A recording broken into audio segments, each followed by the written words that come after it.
Today, we're going to talk about something pretty fascinating and, honestly, a little frustrating. It's about a condition where the words you know so well just kind of get stuck on their way out of your mouth. Let's dive into what's called Broca's aphasia. I mean, just really think about that for a second. You have this perfect, crystal clear thought in your head. Maybe it's a funny story or just asking for a cup of coffee. But when you open your mouth to say it, something else comes out. Yeah, it's like a sentence that just runs out of gas halfway through. Imagine you're trying to build some cool Lego set, but you only have the big, chunky pieces. All the little connectors, the small pieces that hold everything together, they're just gone. The result is something you can kind of recognize, but it's wobbly and feels totally incomplete. So this really frustrating experience actually has a name. Let's get into what it is exactly. Okay, so the official term is Broca's aphasia. It's also known as expressive aphasia, which, if you think about it, is a perfect name. The problem isn't with having the thoughts, the struggle is all about expressing them. It's not about the ideas themselves, it's about the challenge of actually getting them out into the world. So, what does this actually look and sound like? Well, these key characteristics really paint a picture of the struggle. First, there's just a lot less speech in general. And when a person does speak, it's often really slow and difficult.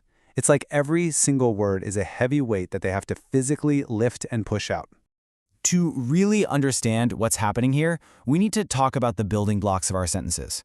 The best way to think about it is like a problem with the grammar glue. So basically, our language has two main types of words. On the one hand, you've got the big meaning words. These are the heavy hitters, the nouns, the verbs, the adjectives. They're like the bricks of a house. But then you have the small glue words. These are the connectors, right? Words like the, in, on, and even little word endings like ed or s. That's the mortar, the grammar glue that holds it all together. And in Broca's aphasia, that glue is often missing. Check out this example. This was in response to the question, "What did you have for breakfast?" Notice something? All the big meaning words are there. Eggs, eat, drink, coffee, breakfast. We totally get the message. But the grammar glue, the little words like had and for, they've just vanished. And this pattern actually has a name. It's called agrammatic speech. Agrammatic literally means without grammar.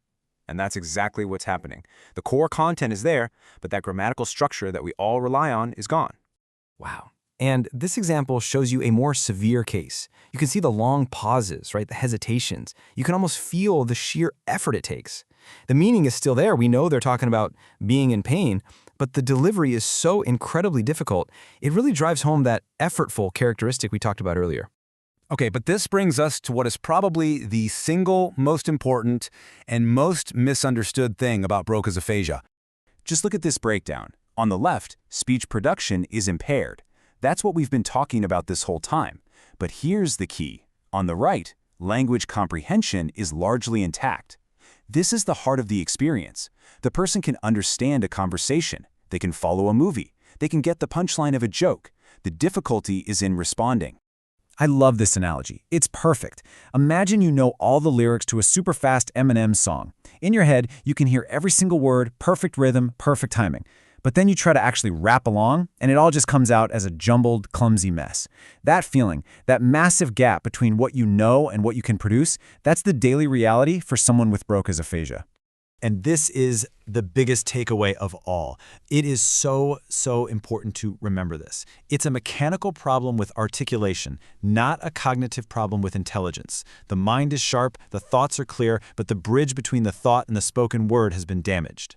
This last example is just so powerful. Listen to the struggle just to get out one single word, steamship. It comes out as a stale, tell, stale. And that little phrase in the middle, you know what I mean, is so telling, isn't it? It shows they are completely aware of their own difficulty and the word they're trying so hard to say. It's just a fight for every single sound. Okay, you've taken in a lot of information. So how about we do a super quick quiz to see what stuck and really help lock in these concepts. You ready?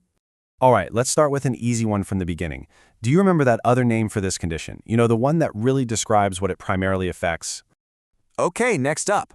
Think back to our building analogy with the bricks and the mortar. In that agrammatic speech, are the bricks missing, or is it the grammar glue that holds them all together? And for our last question, this one really gets to the heart of the matter. Is understanding the main problem, or is it something else? True or false? Think carefully on this one. So, how did you do?